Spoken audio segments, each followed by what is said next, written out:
Let's talk about how to convert your NextJS Pages Router application to TanStack Start. Let's get right into it.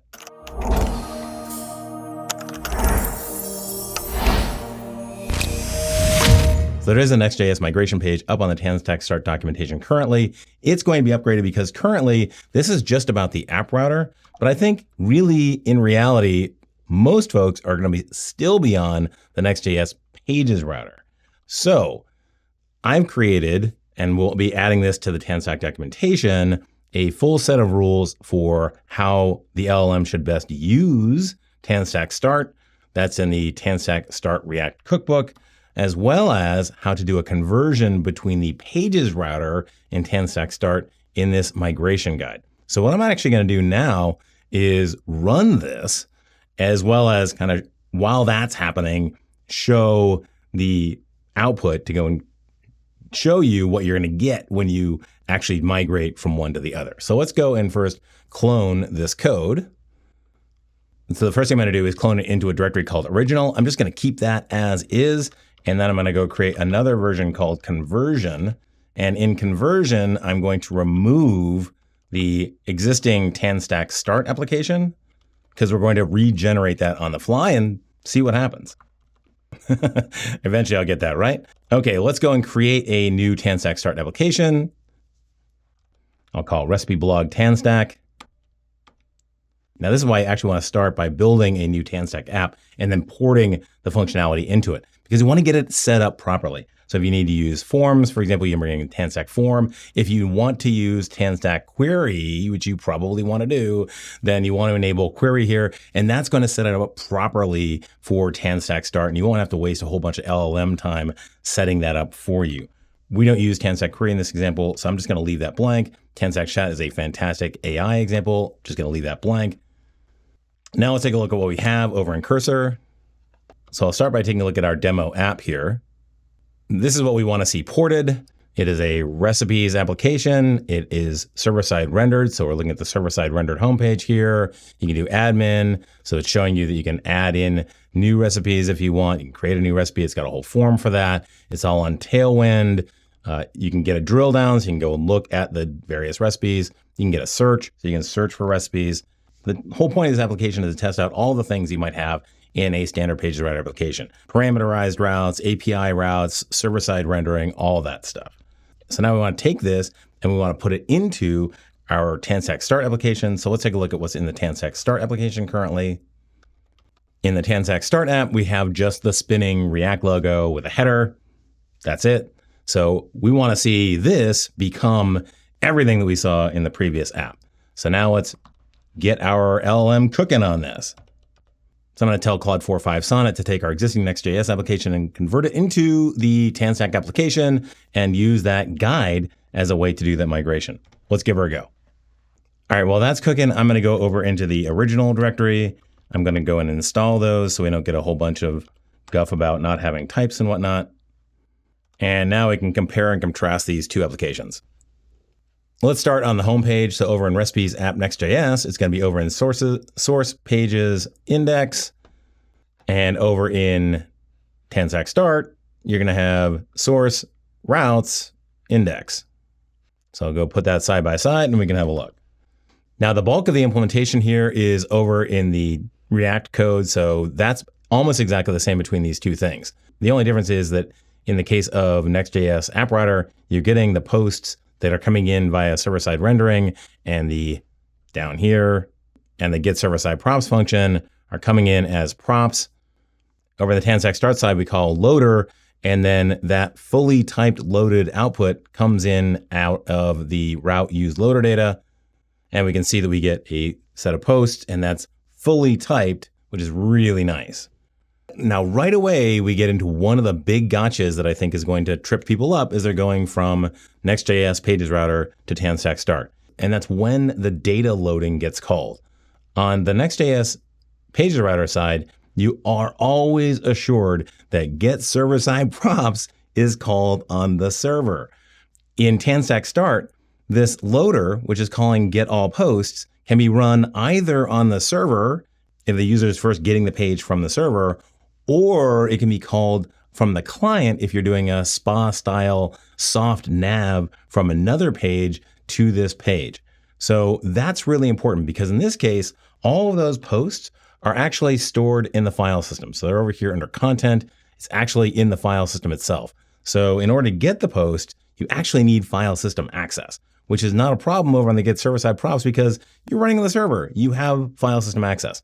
On the TanStack Start side, you need to guarantee that you're getting run on the server. And the way that you do that, well, there's a couple of different ways, but the way that I recommend is you use a server function. So here is the implementation of get all posts. Get all posts is a server function. You might not have seen those if you're in the NextJS Pages Router world because server functions only came into Next.js with the app router. They're not in the Pages Router. Server functions are amazing. If you haven't watched this video from Backpine, this is a fantastic intro into server functions and TanStack Start and middleware. It is a must-watch video, but he goes into fantastic detail on server functions and all the different flavors of them. Let me give you just a brief intro into them. A server function is essentially syntactic sugar around an API route. So you call create server function, and then in the compiler, we go and take out the handler for that, and we make sure that that runs only on the server. And then we create a stub that can then be called on the client, just like any other function that actually makes the call out to the server on a specific API route. It handles all the work of getting all the data back, and it's fully typed. The input is fully typed because you specify, for example, an input validator here. This is exactly what you want for the signature of the data going into that server function. And then if you're sending back data, that response type is also fully typed. You can go and send back streams as well from server functions, but you're not going to get the strong typing coming off that stream. So that's why having this loader here call get all posts is so important, because that makes sure that whether this route is being first run on the server or being run from the client, that server function is being called. If the server function is being called on the server, it's really easy. It's just a function. If the server function is being called on the client during the nav, it handles making that call, getting that data back, making sure that that data all exists before the route's rendered. It's really smooth and really clean. All right, let's talk a little bit about parameterized routes. So if you look over here in Pages, there is a posts and then a slug. So that's how you're going to get the /posts/slug route that's going to render that post for that particular route. The equivalent in TanStack Start is routes, post, and then $slug. There's actually multiple different ways that you can define this in the file system. You can use dots, you can use directories, really up to you. But that dollar is how you define that parameter. That parameter comes in as strongly typed. You go get that data, again, using a server function, which in this case takes data, which is that slug. That data is then passed on to the handler, which comes in as context.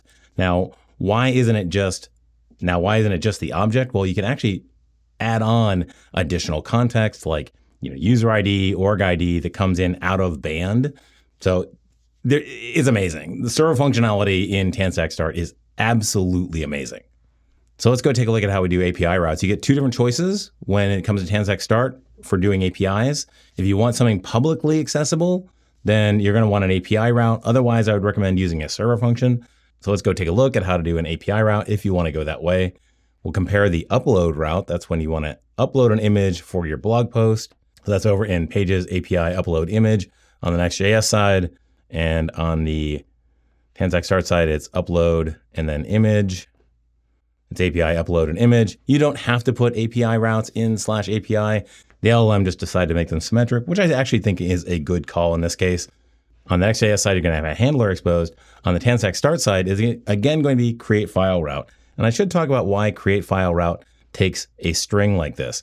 It takes a string because routes in TanStack Start are also strongly typed. So if you use our link tag, for example, our link tag, the URL is strongly typed. Make sure that you can only go to known routes and all the parameters are all typed. It's fantastic. So in order to make that happen, create file route needs to take that string that we then use during our compilation process and turn it into a whole route table.